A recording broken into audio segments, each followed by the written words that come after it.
Cavalier faithful, welcome back. It's your Cavs Encapsulated Crew preseason edition. We are going to talk Dame Lillard to the Bucks. We are going to talk Drew Holiday to the Celtics. How do our Cavaliers stack up in the Eastern Conference? It's heating up. We're officially in the month of October, and NBA basketball is right around the corner. We appreciate you joining us today. Hit that like button, hit that subscribe button, bell notifications on. It's going to be the best Cavalier regular season we've seen in quite some time. And let's get into this one.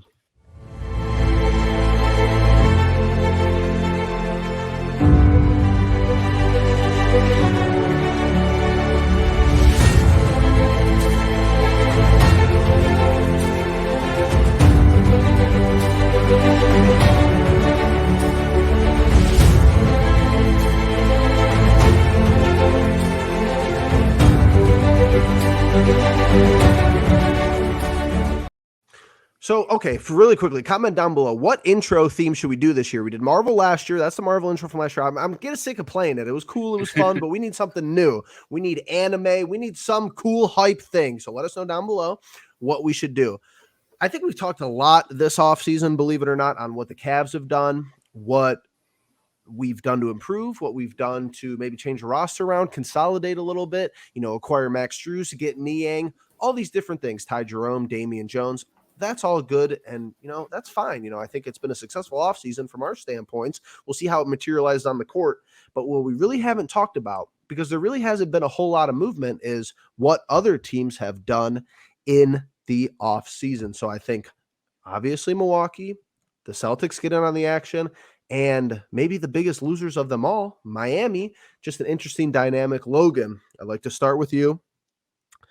Give me a quick breakdown of the Dame trade as far as assets move back and forth, and then where Drew Holiday ended up. Good, bad, or ugly? Could it have been worse? How does it stack up for the Cavs? Gentlemen, first of all, I've missed you. It's been a long time. It's good to get back here. Not a great Sunday for our Cleveland Browns, but that's why we try to just move on to the next thing, right? Yeah, the Cavaliers, I said this, I think, 2 years ago when we finally saw the resurgence, picked a bad time to be good. The Eastern Conference is better than the Western Conference. That's the way I'm looking at this. As far as a full breakdown, Jeffrey, I'd love to give you all the details, but I'm doing this on my phone. This microphone is it's totally just decoration at the moment. So I would love to give our audience the exact breakdown, but everyone knows it by now, right? Damian Lillard to the Bucks. That's a big move right there. But obviously you talk about Drew Holiday goes out. They did lose a little bit of pieces. They lost some depth, but I kind of forgot about the depth that they still had there. You still have guys like Bobby Portis. Pat Connaughton is a serviceable 3-and-D type of guy that fills in along with Middleton, Brook Lopez, and all of them. And then you look at the Celtics. At first glance, I was like, shit, Drew Holiday's a Celtic. Then I thought, oh my God, Robert Williams is not a Celtic. And then I thought, oh, okay, like it looks like they lost a decent amount. Malcolm Brogdon's a serviceable, great, solid starting point guard as a defender, as a person who runs the offense. But then I forgot they got Kristaps Porzingis, right? And that's where it all scares me a little bit. But this is what I'll say to our Cavs fans. Super teams of the most recent past haven't really panned out. Yes. We can look at the Clippers. We can say it's too early in Phoenix, but obviously a disappointing season. The Nets were an absolute nightmare. Everyone thought James Harden, Kyrie Irving, Kevin Durant, who's going to guard that? And now we're asking ourselves the same question. Obviously, I think this is different. I'll get into that later. But Kyrie Celtics, I guess you could mention that too. Gordon Hayward, Kyrie Irving, Al Horford, Jaylen Brown, Jason Tatum, a young Brown and Tatum, albeit for sure. But I do think that this is, at the end of the day, a team like Miami, who was the 8th seed, barely made it into the playoffs, found their way to the NBA Finals because of matchups. Can the Cavaliers match up with these teams better than others can? That's our question mark. That's what we'll find out. But it definitely makes it a whole hell of a lot harder for the Cavaliers to advance in the playoffs, and it makes it a whole hell of a lot harder to retain Donovan Mitchell if you guys aren't winning enough. So this is going to be a big make or break type of season for the Cavaliers. I totally agree with that last point, and I think that I feel like we do a good job of actually talking about how the evolution of the NBA landscape has really changed because the super teams don't work. I think that's a fact. However, I still think these moves, I wouldn't call either Miami or Milwaukee or Boston super teams because Even in Boston, I think you have Brown and Tatum. That's your 1-2 punch. And this is common around the league. Your 1-2 punch have a lot of good depth around it. I think that's what the Cavs have kind of, strive to be this offseason. Even Drew Holiday, I think he's 32. I think he's 33. I think he helped Giannis a lot defensively, and that's why he got a lot of flowers. I think Giannis, Middleton, and Lopez, even Bobby Portis for some of those seasons, kind of carried him offensively. I'd put him a whole, tier rank down minimum between Brown and Tatum. I think that's common knowledge. Same way with Milwaukee, funnily enough, I have Giannis at the top, and I think the smartest person, and I don't even know if he realizes it yet, but I think the person who made out the best over the last 48 hours this weekend is Damian Lillard. You go to a team where you're clearly the two. You're not better than Giannis. Absolutely not. No way. Giannis is a contention for the best player on the planet. You're the number two. How does that develop into his psyche? How does he play? How does he play his role? How does he, contain himself, not being the number one? Those will all be question marks, of course. Middleton is a tier step down. Lopez, even though has his nights, is a tier step down. Same way with everyone else on that roster. So I don't think super teams were created, but teams definitely got better. I think you could say Milwaukee definitely got better and Boston got better. Justin, to you, because I think that and I don't mind this line from you. I think that if you're going to take this line and stick with it all season long, I'm in for it because I like the contrarian take. You don't seem too worried about Milwaukee. Explain. Yeah, I think that we've matched up with Milwaukee pretty well. And when we've matched up with them, it was never an issue of Giannis playing us really well. It was the front court that gave us a lot of trouble offensively. If Darius couldn't get going against Drew, before we got Donovan, we were watching those games and it was like, all right, well, we're just not going this game. That was how it was going. I think defensively, they've taken a step back. I don't think Damian Lillard is going to be able to guard Darius or Donovan in the way that Holiday did. And I think that's a fair point. Now, offensively, huge boost. Of course, huge boost. Now, I think we're a defensive studded team and we can handle that, but it's all circumstantial because where I think the Bucks are our best matchup, not our best matchup, but a better matchup than the Celtics. And that's just because the Celtics, top to bottom, are mismatching us as of right now. Max Strus on Tatum to Brown, that's not a good matchup in my mind. Then you have to worry about, is Evan going to slide up to guard Brown or Tatum? Probably not. So not to cut you off, I think we match up against Boston a little bit better because, and it'll be curious of who's Boston's head coach. It's fleeting my mind. That's but very good. Whoever they want to do, Justin, these early graphics have Tatum at the 4. Joe Mazzulla. I see. That's my thing. If Tatum doesn't play the 4 like he should play the 4. He's on the perimeter, and that's where that's what I'm saying though. I think Mobley you slot Mobley in to guard him. I think that it's kind of even, but I don't know. I think that guarding Dame is a bigger issue than guarding. I think guarding Dame in Milwaukee is a bigger concern than being guarded by Drew Holiday in Boston, if that makes sense. I think that's fair. And when you go down, I guess looking from it top down, realistically, matchup wise, yeah, I think you're right. The Bucks have more offensive power, but I just think that some of these guys line up better because Middleton's your 3, Giannis is your 4. So your 4's matchup as of right now is Tatum and Giannis. Okay. Evan Mobley, great, phenomenal. Who's the team that has to play the perimeter more? I'm pretty sure it's Boston, and I worry just because, if it's Strus, Donovan, Darius, you don't know how that group works defensively as of right now. You go to the opposite side of it, and you're looking at Holiday, Brown, and who's the Logan? Who's going to be the 2 there in Boston? Yeah, White. I mean Derek White. I forgot about him. No, the graphic I've seen of Boston is Drew at the 1. Drew at the 1, Derek White at the 2, Brown at the 3, Tatum at the 4, and Porzingis at the 5. Or Horford at the 5. I just personally think outside of, what you saw with the Knicks was they killed us on the rebounds, right? Yep. I think the Celtics can kill us with speed just because you got to drag Jared Allen to guard Porzingis now. And you're telling me you got to drag Mobley out to guard Tatum. Yep. Your interior defense. That's where our is gonna strength be, is. Yeah, your interior defense is not going to be. But that's also kind of the flip side. Like, do we think Tatum is it like defending Mobley? Like, I think that those are good matchups, but I don't know. I think there's Mobley's a world. still got to prove himself off. I'm about to fair. say I got a That's point the- about Mobley. Yeah. Yeah. That's fair. No, Justin, I actually agree with you because here's I think that it's valid all the way around that they might both end up being nightmare matchup Right. issues because here's That my could thing be with it, honestly. here's my thing with Boston where I just thought about right from your statement Boston because when you brought up Strus, I feel like Boston is the team that we have to play Okoro to guard Brown or Tatum, but then you don't have Strus out there. I think Milwaukee, you get away with Milwaukee, you'd still like Okoro to either way. So at the end of the day, our biggest offseason acquisition is kind of the crux of the issues because Strus is guarding what? Middleton or Jaylen Brown? I don't love it.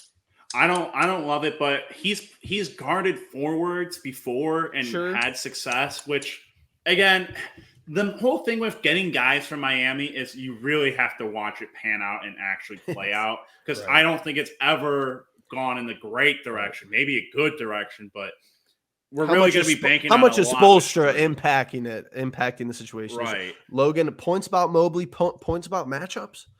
Let me lay it out for you guys. Please do, because my head's God, kind of I spinning. I love when he does this. Boston got better. Milwaukee got better, Yep. right? They might have lost pieces. The only way the Cavaliers get better is two things to me. Evan Mobley has to take that leap offensively. And if he doesn't this year, I think we need to start accepting the fact that he might not have much more to give you offensively. I'm sorry. I'm in for that. I'm in for that. I said this 2 years ago and people flamed me. I said Evan Mobley was not going to be as good of a player as people think. And I told people from the beginning, that's Doesn't not mean what I he's mean. not good. Doesn't mean he's not good. He's a fantastic player, but as far as an offensive Correct. game, offensive bag, I never really thought he had a whole lot. If he could develop a freaking three-pointer, it's a whole different ball game. Do not let him dribble up that basketball. I hated that last year. Unless it's in Moving the on. post. Yes. Next thing, Cavaliers offense that they're running last year, it's just not going to work. I hated Mitchell pounding the ball forever. And I listen, there was obviously moments where things looked better, or we attacked the interior and stuff like that. But I think if this Cavaliers team wants to get as far as they can possibly get, if he controls his turnovers, Darius Garland has to be the guy. And I know that sounds weird. Mitchell's our best player. He is. And he will always be the better player. But Garland should be running the show. Ball's in my hands. I'm bringing up the basketball. Mitchell off, and maybe that pisses off Mitchell more, and that's not going to hurt. It's going to hurt our case in retaining him.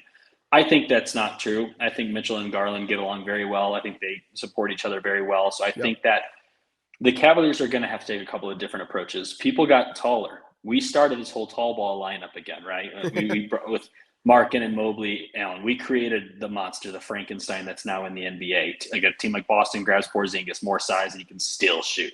That's a pain in the ass. Giannis is a 4 that can play like a point guard, right? It is a thing in the NBA that we have created and now also have to adjust to. I think the Cavaliers can play with these teams. I think they could beat them in a 7-game series. On paper, it's terrifying. You add 2 of the best scorers. Lillard averaged 32 last year. Giannis averaged 31. They're the 2 top scorers in the NBA. Well, behind Embiid. I'm sorry, I forgot about Embiid. That's a whole other thing. That's a whole nother thing. Yeah, Imagine if he asks out and stays in the East. That's a whole nother thing. Yes, obviously we basically took 2 punches to the nuts the last day with these trades, and these are trades that I kind of felt might happen. But was hoping they would just hold off, and it wouldn't happen. I was hoping Dame just continues to rot away in Portland. That's nothing against Dame. I just didn't want to see him in the Eastern Conference. But like I said, our best chance at getting to these teams, because we don't have cap space. We made good additions. Our team is better, and I think they can play with most teams. But it's going to be about approach. It's going to be about development. Is Evan Mobley going to become what we really need him to be? And that's to be the third option on this team, and a reliable third option. I'm talking 18 to 19 points a game, hitting a couple of threes, shooting at least 33% from deep would be absolutely massive for this team. Garland, can he run the show? Can he cut down the turnovers and really lead the pack? I think it's going to come down to coaching, terrified, and it's going to come down to development. And Terrified. I'm more optimistic about that. It's optimistic yet realistic. Here's something I want to put out there, and I saw it from a blue check mark, but they said this move and the Drew Holiday move for both teams makes sense because they're in win now mode. They've been in win now mode for the past couple of years, and this, of course, this year, next year. People are saying that the Cavs are very much like the Celtics in the sense that Jaylen Brown and Donovan Mitchell. All right, I'm all right. Jaylen Brown and Jason Tatum are the. I'm losing it. All right. He's lost. Darius Garland and Donovan Mitchell are the very same as Jason Tatum and Jaylen Brown early on in their duo start, where they look great. Yeah. They know that the team around them is good, getting better, but it has taken them multiple playoff series, multiple playoff years to get to that Eastern Conference final and then to that NBA Finals. So, to what I'm going to say here, and I know this is something that Jeff does not like to hear, is it still going to be all okay if at the end of the season we win maybe a playoff series and that's it, and you're still in the mindset of our window is not now, it's 2 years from now? I think if we win a playoff series, it's fine. The maybe is the issue because here's my thing, because you've seen a lot of. I think what you'll start seeing, and I guess players just they either kind of care or they don't really care. Like the play for Giannis was not to get traded. The play, like let's say Dame never went to Milwaukee. The play for Giannis has become a free agent because you could go to a team that they don't have to send a whole big trade package to your prior team to get you. Then you still have assets to build around. This is going to be the new wave of the NBA. So sure, Mitchell might not re-sign. That doesn't mean he's not going to ask for that doesn't mean he's going to ask for a trade. He could just hang out and wait and be like, hey, I'm just going to, play the free agency market and basically commit. If you don't re-sign next summer, the writing's on the wall. What bothers me about these moves and these teams, let's take our Cavs, let's take Milwaukee, and let's take Boston. Mm-hmm. And I think like you said, Justin, I think the people on X and the people on this platform are going to, and I don't really even like this word, they're going to gaslight you into saying, oh, it's fine. It's fine if we lose again in the playoffs this year, in the first round. It's fine if we win in the first round and then get swept in the second round. That is going to be a whole discussion later. But I think that the Cavs, let's say you don't even want to say the Cavs are in win now mode. They're definitely closer to win now mode than the tier below. That's a personalized guarantee. But what bothers me is that all these moves, these players are established. You know what you're getting from Tatum. You know what you're getting from Jaylen Brown. You know what you're getting from Drew Holiday. Let's go over to Milwaukee. Giannis is an MVP candidate. You know what you're getting from Dame.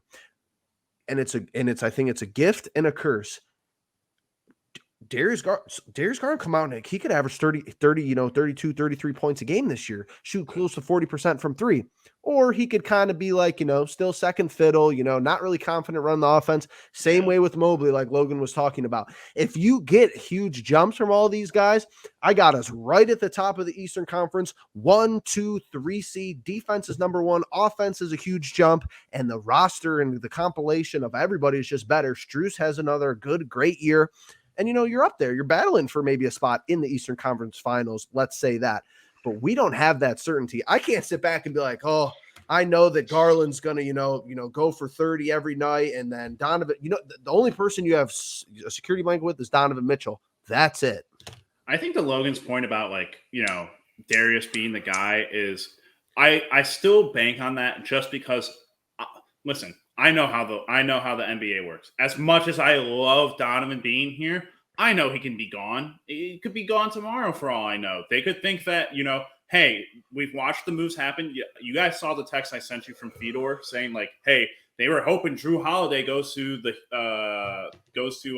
New York so that the Knicks give up on Donovan. But, the fact that he's even telling us that is saying, hey, there's uncertainty in the front office with Donovan about this. If they feel uncertain in the middle of the season, but Donovan's playing at a high level, guess what? There's probability that he could be traded. Now, do I believe that's going to happen this season? No, not at all.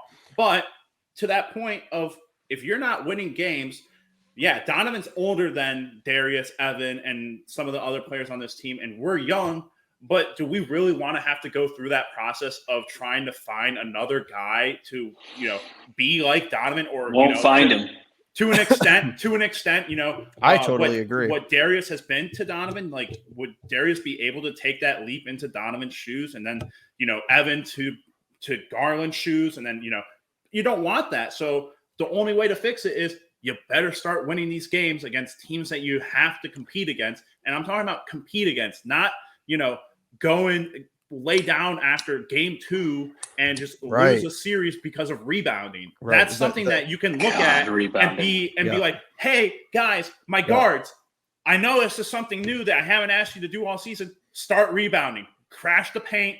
Let's grab rebounds. Let's secure the ball and go play offense, 20 mid or half court offense. Well, I've always been the optics guy, though. Optics. I think it's the most detrimental, and the highest highs and the lowest lows are because of optics in professional sports. If you take New York 7 games last year and every game's competitive, I think Donovan Mitchell's like, okay, we're definitely.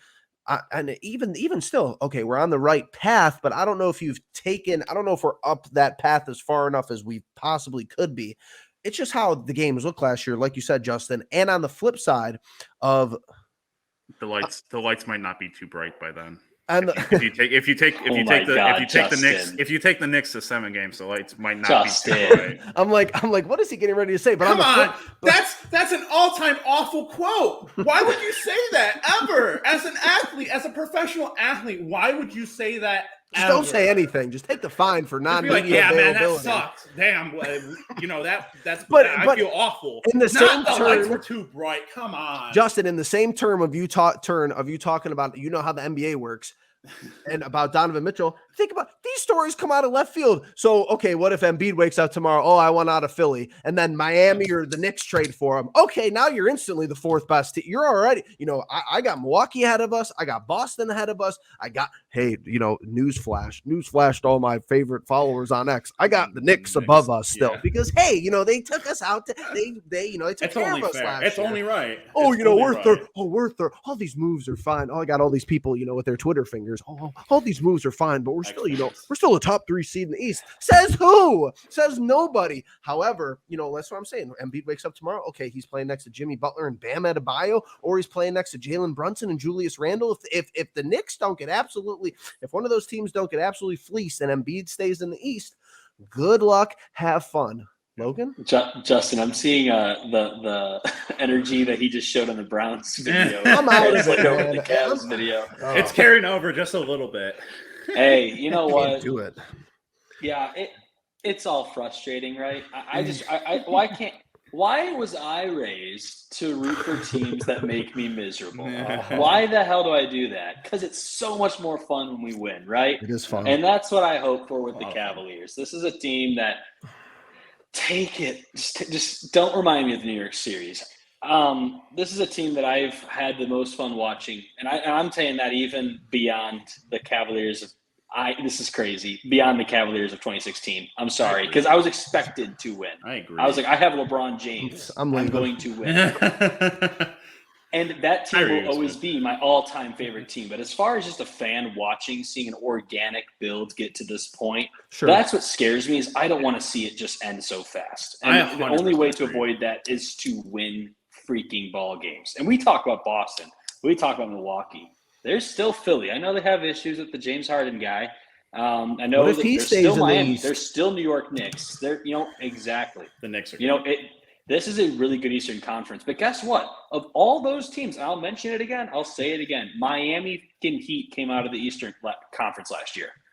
Jimmy Butler, Max Strus, Bam Adebayo, Kyle Lowry off your bench, Gabe Vincent. All players they've lost. They took down the fucking Bucks. That's why they need to go get Damian Lillard. Here's the thing, Logan. Know. Miami Heat still have Eric Spoelstra, and we still are rolling with JB. And listen, I'm optimistic for JB. I'm hearing some nice things about him changing the offense. Listen, he's got. I mean, this is where we're at. This is his 4th season.